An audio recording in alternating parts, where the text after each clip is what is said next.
Madame la présidente, madame la ministre, monsieur le rapporteur, mes chers collègues. La presse, la télévision, la radio, le livre, la musique, le cinéma sont traversés par la même difficulté, la révolution numérique. Celle-ci a modifié en profondeur les usages de nos concitoyens et impacté le modèle économique de plusieurs grandes entités.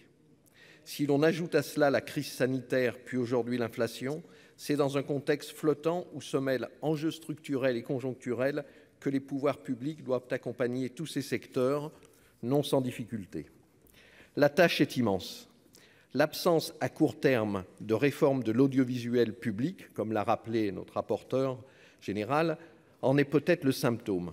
Tôt ou tard, il faudra cependant qu'elle intervienne, d'autant plus vite que la contribution à l'audiovisuel public n'existe plus. Si nous ne sommes pas nostalgiques de cette contribution, mon groupe partage quelques-uns des grands principes préconisés par le Sénat à travers sa mission sur le financement de l'audiovisuel public. Une stratégie de regroupement des entreprises de l'audiovisuel public, d'un côté, et une budgétisation des ressources de l'autre. Tout autant que le secteur audiovisuel, la presse écrite, le livre et les industries culturelles ont besoin d'un soutien public fort.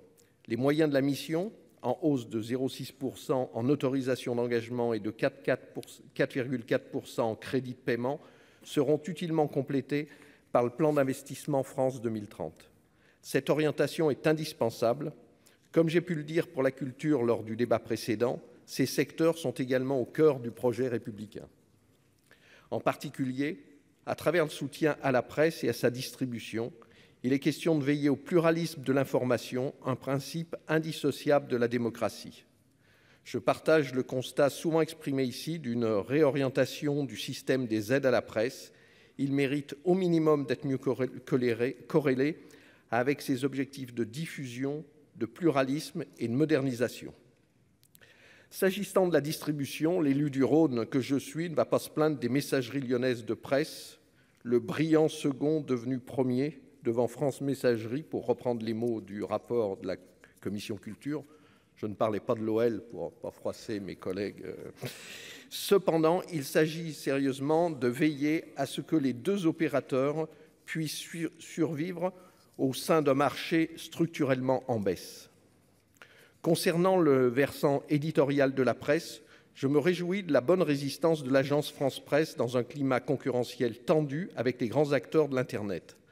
L'AFP délivre une information qualitative qu'elle conforte grâce à son service remarqué de vérification des faits. La stabilité en 2023 de la subvention versée par l'État conformément au contrat d'objectifs et de moyens 2019-2023 devrait conforter sa position, même si les défis qui concernent l'agence sont loin d'être épuisés. Je souhaiterais également évoquer la situation du livre, dont le modèle est également fragilisé. Je m'inquiète du blocage entre les éditeurs et les auteurs qui ne parviennent pas à signer un accord sur une plus juste rémunération des seconds. Faut-il rappeler une évidence au syndicat national de l'édition ? Sans création, il n'y a pas d'édition.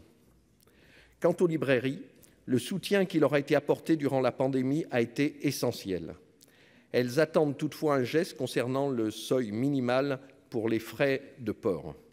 J'en profite pour évoquer le sort de plus en plus incertain des quelques 150 librairies expatriées qui souffrent encore davantage du problème des frais de port, aggravé par celui des délais de livraison pour leurs clients.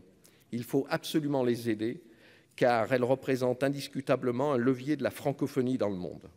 Enfin, je terminerai par un mot sur le cinéma durement éprouvé pendant la pandémie. Ce secteur inquiète depuis longtemps.